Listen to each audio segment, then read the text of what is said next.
আসসালামু আলাইকুম। এখন আপনারা দেখবেন সংবাদ শিরোনাম। মনোনয়ন যাচাই বাছাইয়ের শেষ দিনে বাড়ছে হৃদস্পন্দন। এরই মধ্যে স্থগিত বা বাতিল হওয়ারা আবেদন করতে পারবেন কাল থেকে। নির্বাচনের দিকে যাচ্ছে দেশ, মন্তব্য উপদেষ্টার। একটা ন্যারেটিভ করার চেষ্টা করা হচ্ছে যে না, এখানে আইন শৃঙ্খলা পরিস্থিতি বা এই কারণে নির্বাচনটা শেষ পর্যন্ত হবে না, এটা মনে করার কোনো কারণই নেই। নিরাপত্তার শঙ্কায় ভারতে অনুষ্ঠিত হতে যাওয়া টি-20 বিশ্বকাপে দল পাঠানো সম্ভব নয়। জরুরি সভা শেষে আইসিসিকে বিসিবিরই ইমেইল। ভেনেজুয়েলার প্রেসিডেন্টকে তুলে নেয়ার ঘটনায় বিক্ষোভে উত্তাল বিভিন্ন দেশ। রাখা হয়েছে যুক্তরাষ্ট্রের ব্রুকলিনে। সূক্ষ্ম পরিকল্পনায় চালানো হয় অপারেশন। রাজধানী ফার্মগেটে তেজগাঁও কলেজের শিক্ষার্থীদের সড়ক অবরোধ। সহপাঠী হত্যার বিচার দাবি। জড়িতদের গ্রেফতারে সরকারের হস্তক্ষেপ কামনা। বিএনপি থেকে আসন ছাড় পেলে অস্বস্তিতে নেই জোট সঙ্গীরা। অনেক আসনেই বিদ্রোহী প্রার্থী। সহসাই কেটে যাবে সংকট, আশা নেতাদের। পুরো জেলা সংগঠন, জেলার যত আইনজীবী, ঢাকা থেকে আইনজীবী নিয়ে গিয়ে বিরোধিতা করা হয়েছে। তার মানে তো this is a double standard. BNP যেটা বলতে পারে যে ঢাকা 12 আসনে বিএনপির মার্কা হচ্ছে কোদাল মার্কা। বিএনপি এরকম যাদের সাথে সমঝোতা হয়েছে সেখানে বিএনপি এভাবে বলবেন। মনোনয়ন একেবারে শেষ, ওই পালাটা শেষ হয়ে যাবে, তখন দেখবেন ক্রমান্বয়ে আস্তে আস্তে তারা দলের পক্ষ থেকে যেগুলোকে ছাড় দেওয়া হয়েছে তাদের সমর্থনে এগিয়ে আসবে। আসন নিয়ে এখনো জামায়াতের সাথে ইসলামী আন্দোলনের দর কষাকষি। মতানৈক্য থাকলেও জোট ভাঙার শঙ্কা নেই বলছে।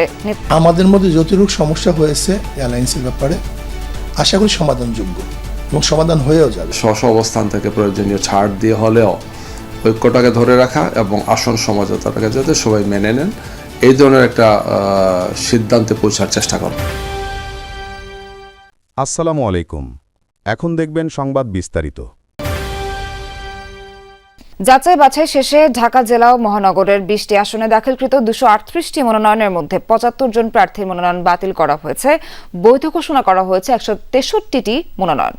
আজ মনোনয়ন যাচাই বাছাই শেষ দিন হলেও গতকালই যাচাই বাছাইয়ের কাজ প্রায় সম্পন্ন করেছে বিভাগীয় কমিশনারের কার্যালয়।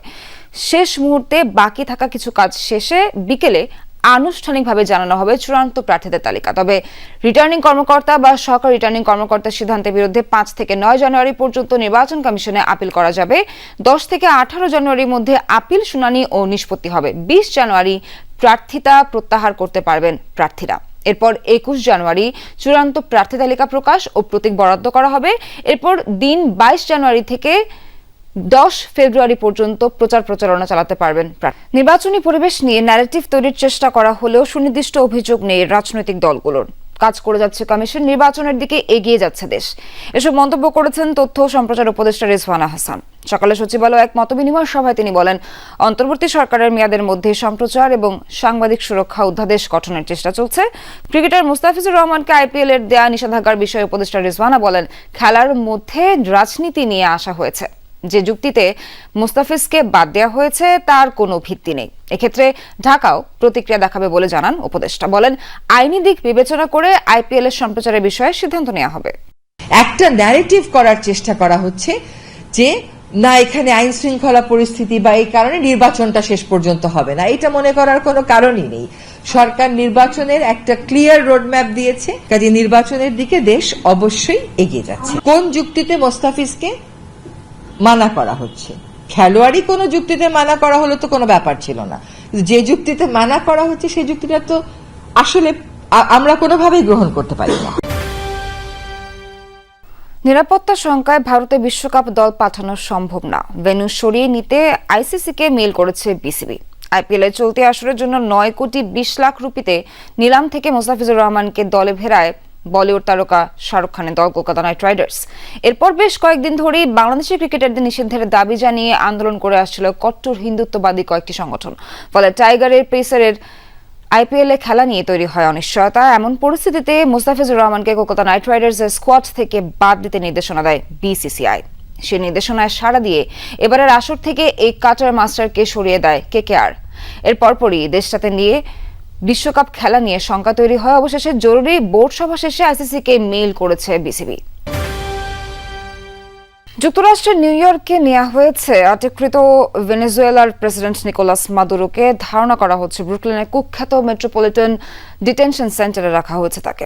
বিভিন্ন গণমাধ্যম মাদুরোর হাত করা পড়া একটি ভিডিও ফুটেজও প্রকাশ করেছে। ভেনেজুয়েলা থেকে আটকের পর শনিবার যুক্তরাষ্ট্রে নেওয়া হয় মাদুরোকে। স্থানীয় সময় সন্ধ্যায় নিউ ইয়র্ক সিটি থেকে প্রায় 60 মাইল দূরে স্টুয়ার্ট এয়ার ন্যাশনাল গার্ড বিমান ঘাঁটিতে অবতরণ করে তাকে বহনকারী বিমানটি। সেখান থেকে হেলিকপ্টারে ম্যানহাটনে গিয়ে নিয়ে যাওয়া হয় মাদুরোকে। নামানো হয় ওয়েস্ট সাইড হেলিপোর্টে। এরপর একটি ভ্যানে মার্কিন মাদক নিয়ন্ত্রণ সংস্থার অফিসে নেওয়া হয় ভেনেজুয়েলার প্রেসিডেন্টকে। মার্কিন কর্মকর্তার বরাতে জানা গেছে, মামলার আনুষ্ঠানিকতার পর ডিটেনশন সেন্টারে নেওয়া হয় মাদুরোকে। তার সাথেই রয়েছেন স্ত্রী সিলিয়া ফ্লোরেস। ভেনেজুয়েলায় মার্কিন হামলার প্রতিবাদে দেশে দেশে বিক্ষোভ করছেন সাধারণ মানুষ। আন্তর্জাতিক আইন লঙ্ঘনের অভিযোগে মার্কিন প্রেসিডেন্টকে গ্রেফতারেরও দাবি উঠেছে। বিভিন্ন দেশে মার্কিন দূতাবাসের সামনে যুক্তরাষ্ট্রের পতাকা পুড়িয়ে চলছে প্রতিবাদ। হোয়াইট হাউসের সামনেও বিক্ষোভ মিছিল নিয়ে সরব হয়েছে ট্রাম্প বিরোধীরা। প্যারিসে মার্কিন দূতাবাসের সামনে পোড়ানো হচ্ছে যুক্তরাষ্ট্রের জাতীয় পতাকা। প্রতিবাদী স্লোগানে প্রকম্পিত চত্বর। ভেনেজুয়েলায় মার্কিন হামলার কারণে এই ক্ষোভ। No war on Venezuela, arrest Trump, এমন নানা দাবি লেখা ব্যানার হাতে যুক্তরাষ্ট্রের সড়কে সড়কেই চলছে প্রতিবাদ। ওয়াশিংটনের হোয়াইট হাউস, নিউ ইয়র্কের টাইমস স্কোয়ারে চলছে আগ্রাসনের বিরুদ্ধে স্লোগান। একজন লাতিন আমেরিকান নারী হিসেবে বিশ্বকে জানাতে চাই, এই অপরাধমূলক খুনে ও ঔপনিবেশিক আগ্রাসনকে সম্পূর্ণভাবে প্রত্যাখ্যান করছি আমরা। ইতালির রোমে মার্কিন দূতাবাসের সামনে বিক্ষোভ মিছিলে জড়ো হয় শত শত মানুষ। ভেনেজুয়েলার পতাকা ও প্ল্যাকার্ড হাতে ট্রাম্প বিরোধী স্লোগানে উত্তাল হয় রোমের সড়ক। কলেজের শিক্ষার্থী সাকিবুল হাসান রানা হত্যার বিচারের দাবিতে ফার্মগেট অবরোধ করে আন্দোলন করছেন সহপাঠীরা। সকাল থেকে এই অবরোধ কর্মসূচি পালন করছেন তারা।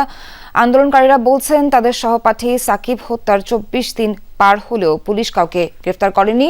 চান স্বরাষ্ট্র ও আইন উপদেষ্টার হস্তক্ষেপ। বিচারের স্পষ্ট অগ্রগতি না জানা পর্যন্ত অবরোধ চালিয়ে যাওয়ার হুঁশিয়ারি তাদের। এদিকে অবরোধের কারণে ফার্মগেটের সব দিকে যান চলাচল বন্ধ হয়ে যায়। বাধ্য হয়ে যাত্রীরা পায়ে হেঁটেই যান গন্তব্যে। নিহত 18 বছর বয়সী সাকিবুল হাসান রানা কলেজটির দ্বাদশ শ্রেণীর শিক্ষার্থী ছিলেন। কাল 10 ডিসেম্বর ঢাকার মগবাজারের একটি হাসপাতালে আইসিইউতে চিকিৎসাধীন অবস্থায় তার মৃত্যু হয়। শিক্ষার্থীদের অভিযোগ, মাদকের বিরুদ্ধে কথা বলায় সে ছাত্রদলের হামলার শিকার হয়।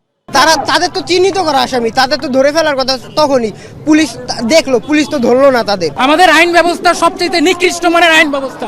আমরা চাই যে আমাদের সুন্দরভাবে সুষ্ঠু বিচার দেওয়া হোক। প্রশাসন আমাদেরকে বারবার আশ্বাস দিচ্ছে, কিন্তু আমরা তাদের কোনো অগ্রগতি দেখতে পাচ্ছি না। যতক্ষণ পর্যন্ত না খুনিদেরকে আইনের আওতায় আনছে ততক্ষণ পর্যন্ত আমরা কর্মসূচি চালিয়ে যাব। অলরেডি গ্রেপ্তার করেছি আমরা, আমাদের আরো 2টি টিম বাইরে আছে। আমরা আজকে আরো কিছু গ্রেপ্তার করব। আশা করি যে আমরা এই ঘটনার সাথে সম্পৃক্ত যারা আছে তাদেরকে একটা বড় পর্যায়ে আজকেই গ্রেপ্তার করে ফেলবো। বিএনপি থেকে আসন ছাড় পেলেও স্বস্তিতে নেই জোট সঙ্গীরা। বিএনপি নেতারা স্বতন্ত্র প্রার্থী হওয়ার, ভোট ভাগ হওয়ার ঝুঁকি দেখছেন তারা। কেউ কেউ এই বিদ্রোহের পেছনে বিএনপির বিরুদ্ধে ইন্ধনের অভিযোগ তুলেছেন। তবে দলটির স্থায়ী কমিটির সদস্য আমির খসরু মাহমুদ চৌধুরী বলেছেন, ভবিষ্যৎ রাজনীতির চিন্তায় কেউ কেউ প্রার্থী হলেও মনোনয়ন প্রত্যাহারের আগে কেটে যাবে সংকট। কাউকে দলে যোগদান করিয়ে কারো সাথে আসন সমঝোতায় ত্রয়োদশ সংসদ নির্বাচনে জোট সঙ্গীদের সাথে আসন ভাগাভাগি করেছে বিএনপি।